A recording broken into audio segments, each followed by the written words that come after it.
Hi అండి. Made for each అదర్‌లో games అయితే చాలా ఇంట్రెస్టింగ్‌గా ఉంటున్నాయి. 'బిగ్ బాస్'కి మించిపోయి గేమ్స్ ఉన్నాయి.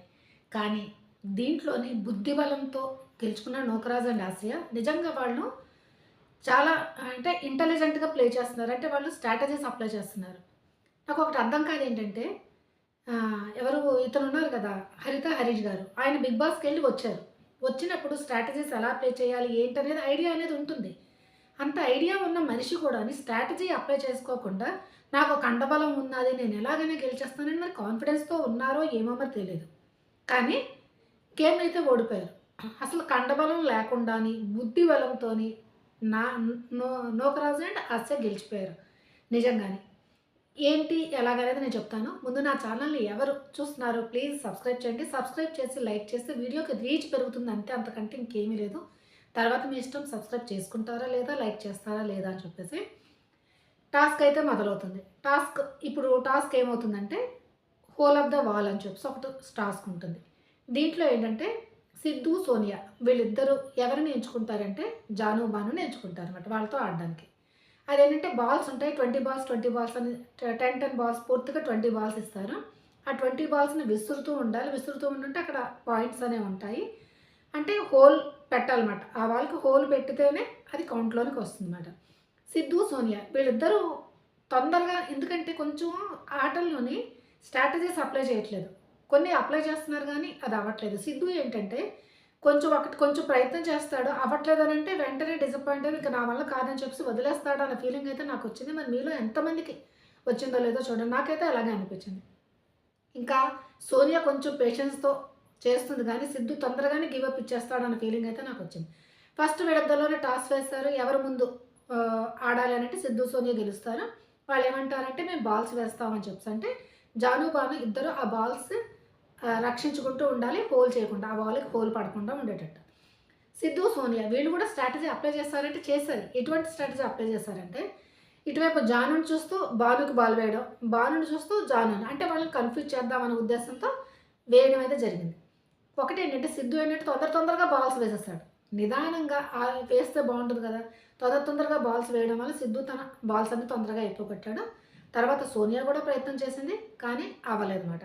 వీళ్ళు స్ట్రాటజీ అనేది అప్లై చేయరు. మళ్ళీ లేకపోతే మనకి చూపించలేదు. స్ట్రాటజీ బ్యాక్‌గ్రౌండ్‌లో ఏమైనా అప్లై చేస్తారో మనకైతే తెలీదు.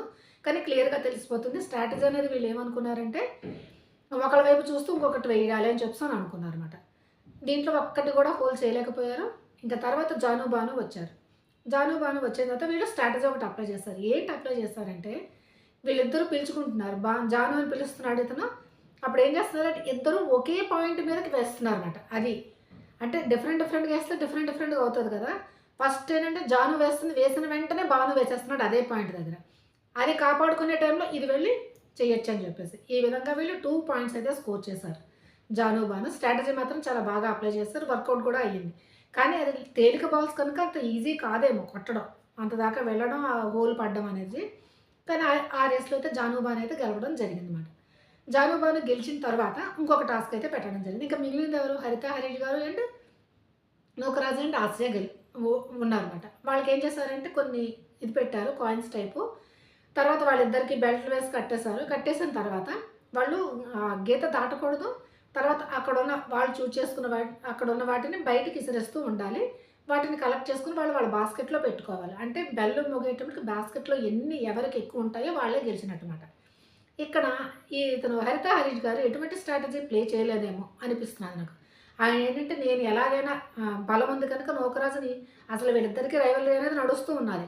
నూకరాజు ఏంటి హరిత హరీష్ గారిని తన సర్వెంట్ కింద పెట్టుకున్నాడు. హరిత హరీష్ గారు కోపంతో రెచ్చిపోయి మండిపోతూ ఉన్నారు నూకరాజు మీద.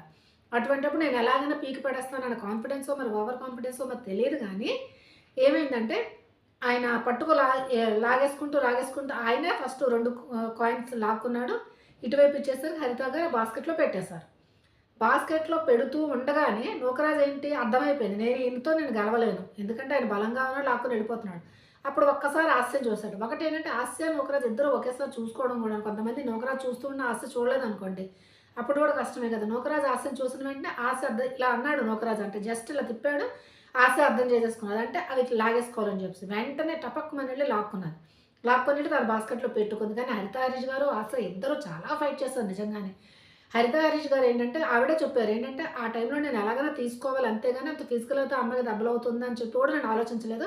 ఆవిడ బాస్కెట్‌తో పాటు హాస్యని లాగేస్తూనే ఉన్నారు. చాలా బలంగానే ఆవిడే ఫైట్ చేశారనమాట. హాస్య కూడా చాలా ఫైట్ చేసింది. బక్కగా ఉన్న చాలా చాలా బ అంటే ఆ బుట్ట మీద పడిపోయింది. అసలు లేగలేదు. లేపుతున్న దాని మీద ఎంతున్నా సరేను. లాస్ట్‌కి ఏంటవుతుందంటే అప్పుడు ఈళ్ళిద్దరు ఫైట్ అవుతున్నది. ఫైట్ అయిన తర్వాత హరిత గారు ఏంటంటే ఒక 2 నిమిషాలు వదిలేసారు ఇంక సరేలే అని చెప్పేసి. ఇటువైపు వచ్చారు. ఇటువైపు వచ్చిందంటే అప్పటికి మళ్ళీ ఎవరు హరిత హరీష్ గారు అలా పట్టుకొని లాగుతూ ఉన్నారు నూకరాజుకి. లాగుతూ ఉన్నప్పుడు నూకరాజు ఏంటంటే అంత ఫాస్ట్‌గా ఆయన లాగుతున్నాడు కనుక కొంచెం వదిలేస్తే వెళ్లి గీత దాటిపోతాడు కదా అనుకున్నాను. నిజంగానే అయింది. ఆయన వదిలేసిన వెంటనే ఆయన కాలు ఏంటంటే గీత కొంచెం పైకొచ్చింది. కాలు క్లియర్‌గా కనిపిస్తున్నది. పైకొచ్చింది. పైకొచ్చిన వెంటనే ఏంటంటే ఎవరు ఇక్కడ మహేష్ సరిగ్గా చూడట్లేదు. మహేష్ దగ్గర కాలున్నప్పుడు తను అదే అబ్జర్వ్ చేయాలి కదా! అది అబ్జర్వ్ చేయకుండా హాస్యాన్ని అరుస్తూ ఉన్నాడాయన. హాస్య బుట్టలో పెట్టాలి, బుట్టలో పెట్టాలి. అది నీకు అనవసరం కదా! బుట్టలో పెడితే కౌంట్ అవుతుందో లేదో ఆవిడ చూసుకుంటది. ముందు నీకిక్కడ బౌండరీ దాటి ఎవరో వస్తున్నారో లేదో చూసుకోవాలి కదా! అక్కడ ఉన్న ఎవరు శాండ్రా గుర్తుపట్టింది. గుర్తుపట్టిన వెంటనే దాటారన్నది. ఇక్కడ మహేష్ ఏమో దానికి కొంచెం ఒప్పుకున్నట్టు లేనట్టు ఉంటే ఈ విధంగా ఉన్నట్టు హోల్డ్ అని అంటూ ఉండాలి. అప్పటికి ఏంటి మళ్ళీ హరిత హరీష్ గారు 3 తీసి హరిత గారికి ఇవ్వడం జరిగింది. హరిత గారు ఏం చేశారు బుట్టలో పెట్టుకుందాం అనే టైంకి పట్టుకున్న మళ్ళీ ఆశయ వచ్చింది లాక్కోవడానికి. దీంట్లోని ఏమైందనంటే బెల్ అనేది వీళ్ళు హోల్డ్ అని అంటున్నారు. గట్టిగా ఫిజికల్ అవుతున్నారని. హోల్డ్ అంటున్నారు. ఈ హరిత హరీష్ గారు ఏంటంటే దాంట్లో బుట్టలో పెట్టలేదు ఇంకా చేత్తో పట్టుకున్నారు. బెల్ల కొట్టారు. బెల్ల కొట్టినప్పుడు పెట్టడం జరిగింది. కానీ బెల్ల కొట్టే టైంకి ఎవరున్నా ఆస్యవి 2 రింగులున్నాయి కనుక నూకరాజు అండ్ ఆస్య అనేది గెలిచిపోయారు. నిజంగానే చాలా ఎప్పుడైనా ఒక టాస్క్ ఆడుతున్నప్పుడు స్ట్రాటజీస్ కూడా అప్లై చేయాలి. తర్వాత కండబలం ఉందని చెప్పేసి కాదు గానీ, ఒక కొంచెం బుద్ధి బలము, స్ట్రాటజీస్ అనేవి అప్లై చేయాలి మరి. ఎందుకు మిస్ అయ్యారో హరిత హరీష్ గారు నాకు అర్థం కాలేదు దీంట్లోనే. ఈ విధంగానైతే జరగడం జరిగింది. అంటే టాస్క్‌లో హరిత హరీష్ గారు ఓడిపోయి నూకరాజు అండ్ ఆస్య గెలవడం అయితే జరిగిపోయింది. తర్వాత ఏంటంటే లవ్ గురువు ఏమిటంటాడంటే ఒక్కొక్కళ్ళని ఒక్కొక్క స్పీచ్ అనేది ఇవ్వమంటారు. అంటే వాళ్ళ లైఫ్‌లో ఎటువంటి తప్పులు చేశారో అది ఫ్రాంక్‌గా అందరి ముందు చెప్పుకోమని చెప్పేసి. ఈ టాస్క్ అయితే బాగున్నది. ఎందుకంటే ఇప్పుడు వైఫ్ అండ్ హస్బెండ్ ఉన్నారు. వాళ్ళ మధ్యన కొంచెం తేడాలొస్తాయి. ఇప్పుడు అంజలి, పవన్ విడిపోయే స్టేజ్ దాకా వెళ్ళిపోయారట. లాయర్‌ని కూడా మాట్లాడిందట అంజలి గారు. మాట్లాడారట. ఈ విషయం పవన్‌కి గూడా తెలీదు. ఆ విషయాన్ని చెప్తూ ఆవిడ నేను తప్పు చేశాను. నేను ఒప్పుకుంటున్నాను. ఇంకెప్పుడు అటువంటి స్టెప్ వేయనని చెప్పేసి ఆవిడ చెప్పారు నిజంగానే. అంజలి గారు ఇంకొక మాట కూడా కరెక్ట్‌గా చెప్పారేంటంటే, ఇప్పుడు నువ్వెప్పుడు మీ పేరెంట్స్‌కి ఎక్కువ ఇంపార్టెన్స్ ఇస్తున్నారు అనుకున్నాము. కానీ మీ పేరెంట్స్, మా పేరెంట్స్ ఏంటి ఒకటే. మనం ఒక దగ్గర ఉన్నామంటే మన ఫ్యామిలీనే. ఇంక నేను అలాగే ఉంటాను అని చెప్పేసి అనడం అయితే బాగున్నది. ఒక్కొక్కళ్ళు ఒక్కొక్క దాని గురించి చెప్పుకోవడం జరిగింది. దీనివల్ల ఏంటంటే బాండింగ్స్ అనేవి పెరుగుతాయన్నమాట. రిలేషన్‌షిప్ అనేది ఎక్కువ పడతది. మనం ఏమనుకున్నాటి ఈ షో స్టార్ట్ అయినప్పుడు ఇలా చేయడం వల్ల విడిపోతారేమోనని చెప్పేసి ఒకవేళ గొడవలు ఇంకా ఎక్కువైపోయాయి. కానీ ఇప్పటిదాకా అయితే మాత్రం వాళ్ళ మధ్యన బాండింగ్ అయితే పెరుగుతూనే ఉన్నది. ఒకవేళ ఏవైనా పంతాలు, పట్టింపులు, కక్షలు ఏమైనా పెరుగుతున్నాయంటే అవతల కపుల్ మీద పెరుగుతున్నాయి గానీ గేమ్స్‌లో వీళ్ళిద్దరి బాండింగ్ అయితే పెరుగుతుంది. ప్రతి జంట బాండింగ్ అనేది పెరుగుతూ ఉంది. కనుక ఈ షో అనేది ఇప్పటిదాకా అయితే ఇప్పుడిప్పుడు బాగున్నది. వర్కౌట్ గూడా అవుతుంది. ఎందుకంటే ఇప్పుడు మ్యాడ్ ఫర్ ఈచ్ అదర్ అంటే ఏంటి? కపుల్స్ మ్యాడ్‌గా ఒకళ్ళ మీద ఒకళ్ళకి ఇష్టంగా ఉండాలని చెప్పేసి కదా! అదే వాళ్ళు ప్రయత్నం చేస్తున్నారన్న ఫీలింగ్ అయితే నాకొచ్చింది. మరి నేను చేసిన ఈ వీడియో అనేది మీకు నచ్చిందనే అనుకుంటున్నాను. నచ్చితే ఏం చేస్తారు? ప్లీజ్ లైక్ చేసి, షేర్ చేసి, సబ్స్క్రైబ్ మాత్రం చేయడం అస్సలు మర్చిపోకండి. ఓకే. బాయ్.